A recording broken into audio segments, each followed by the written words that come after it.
અહેમદાબાદ મિત્ર ન્યૂઝની ટોપ 10 ખબરોમાં આપનું હાર્દિક સ્વાગત છે। 24 કલાક બાદ ઠંડી વધવાની શક્યતા। ગુજરાતમાં આવતા પવનની દિશા વારંવાર બદલાઈ રહી છે, જેનું મુખ્ય કારણ છે ઉત્તર ગુજરાત ઉપર એક સાયક્લોનિક સર્ક્યુલેશન સક્રિય છે। પૂર્વ ગુજરાતના ભાગોમાં એન્ટી સાયક્લોનિક સર્ક્યુલેશન સક્રિય હોવાથી ગુજરાત પર આવતા પવનોની દિશા સતત બદલાતી રહે છે। ગત મોડી રાત્રે ગુજરાત પર આવતા પવનની દિશા ઉત્તર અને ઉત્તર પશ્ચિમ તરફથી હતી, જેથી તાપમાનમાં ઘટાડો નોંધાયો। હજુ પણ આગામી 24 કલાક વાતાવરણ યથાવત રહે તેવી શક્યતા છે। ત્યારબાદ ધીમે ધીમે તાપમાનમાં 2 થી 4 ડિગ્રી સેલ્સિયસનો ઘટાડો થઈ શકે છે।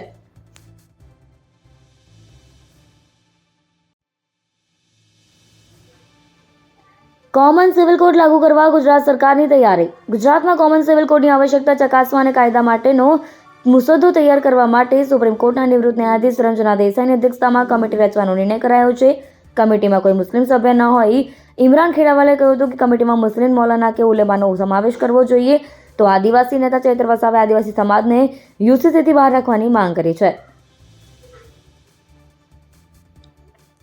આઈપીએસ અભય ચુડાસમાનું રાજીનામું। ગુજરાત પોલીસમાં અલગ ઇમેજ ધરાવતા આઈપીએસ અધિકારી અભય ચુડાસમાએ સ્વૈચ્છિક રાજીનામું આપી દીધું છે। જોકે હજુ સુધી રાજ્ય સરકારે રાજીનામાનો સ્વીકાર નથી કર્યો। 3 જાન્યુઆરી સવારે 10 વાગે તેઓ રાજ્યના પોલીસ વડાને પોતાનું રાજીનામું આપ્યું હોવાનું જાણવા મળી રહ્યું છે। તેઓ હાલ એડિશનલ ડીજીપી તરીકે ગુજરાત પોલીસમાં ફરજ બજાવે છે। કયા કારણોસર અને નિવૃત્તિના થોડા મહિના પહેલા જ રાજીનામું આપ્યું તે અંગે અનેક ચર્ચા છે।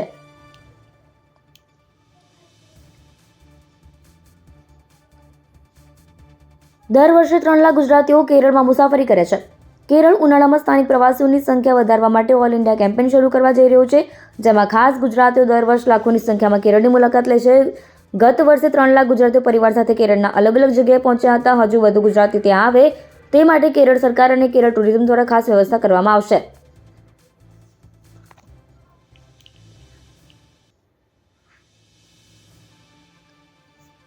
સિવિલ હોસ્પિટલ ફરી એકવાર વિવાદમાં।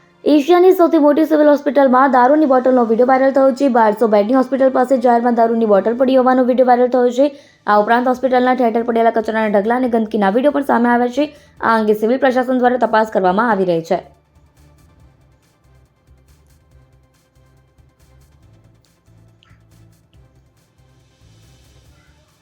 ગુજરાત યુનિવર્સિટીમાં વિદ્યાર્થીઓના આરોગ્ય સાથે ચેડા। રાજ્યની સૌથી મોટી ગુજરાત યુનિવર્સિટીમાં આવેલી કેન્ટીનમાં લોકોને ખાવા માટે આપવામાં આવતા સોસ અને મસ્કા પણ ખાવા લાયક નથી। યુથ કોંગ્રેસ દ્વારા 3 અલગ અલગ વસ્તુઓના સેમ્પલને કોમ્પ્રેસરની લેબમાં ટેસ્ટ કરાવવા માટે આપવામાં આવ્યા હતા। આ સેમ્પલનો રિપોર્ટ આવ્યો, તેમાં 3માંથી 2 વસ્તુઓ ખાવા લાયક નહોતી, જ્યારે એક વસ્તુ ગુણવત્તાયુક્ત હતી। યુથ કોંગ્રેસે અંગે ગુજરાત યુનિવર્સિટીને જાણ કરી છે અને યુનિવર્સિટીને પણ પોતાની રીતે સેમ્પલને ટેસ્ટ કરવા માંગ કરી છે।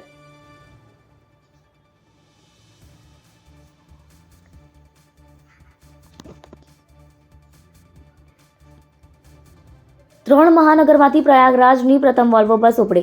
ઉત્તર પ્રદેશના પ્રયાગરાજમાં ચાલી રહેલા મહાકુંભ મેળામાં ગુજરાતમાંથી જતી શ્રદ્ધાળુઓ માટે રાજ્ય સરકાર દ્વારા ગુજરાત એસટી નિગમની વોલ્વો બસનો પ્રારંભ અમદાવાદથી કરવામાં આવ્યો હતો। 4 ફેબ્રુઆરીથી સુરત, વડોદરા અને રાજકોટથી પણ વોલ્વો બસનો પ્રારંભ થયો છે। પહેલા દિવસની ટ્રીપમાં 70%થી વધુ બસ ફૂલ છે। 8 વર્ષના બાળકથી લઈ 72 વર્ષીય વૃદ્ધા ત્રિવેણી સંગમમાં ડૂબકી લગાવવા લઈ ઉત્સાહિત જોવા મળ્યા હતા। શ્રદ્ધાળુઓનું ફૂલોથી સ્વાગત કરવામાં આવ્યું અને મોઢું મીઠું કરાવી ભાજપ નેતાઓએ આવકાર્યા। જે બાદ મહાકુંભની વોલ્વો બસને લીલી ઝંડી આપી રવાના કરાઈ।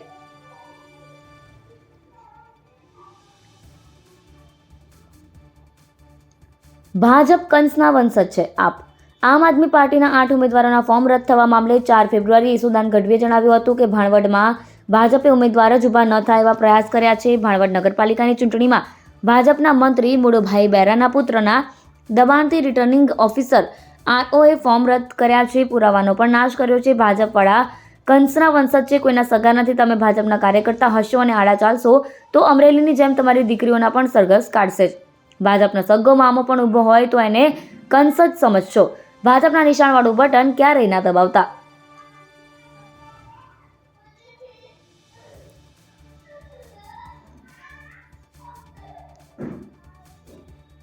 સારવારની ના પાડતા લોખંડવાલા હોસ્પિટલમાં છરીઓ ઉછળી। દરિયાપુર વિસ્તારમાં આવેલા લોખંડવાલા હોસ્પિટલમાં ગત મોડી રાત્રે ડોક્ટર પર દર્દી અને તેના સગાએ છરી વડે હુમલો કરતા ચકચાર મચી ગઈ છે। પોલીસ કેસ થતો હોવાથી તેમજ સર્જન નહીં હોવાના કારણે ડોક્ટરને દર્દીને બીજી હોસ્પિટલમાં લઈ જવા માટે સગાને સૂચન કર્યું હતું। સૂચન કર્યા બાદ દર્દીના સગાએ ડોક્ટરના સ્ટાફ પર ગુસ્સે થયા અને ગાળો બોલી માહોલ તંગ કરી દીધો। ડોક્ટરે શાંતિથી વાત કરવાનું કહેતા દર્દીના સગાએ પોતાની પાસે રહેલી છરી કાઢી અને છરીથી ડોક્ટર કંઈ વિચારે પહેલા છાતીમાં ઘા મારી દીધો।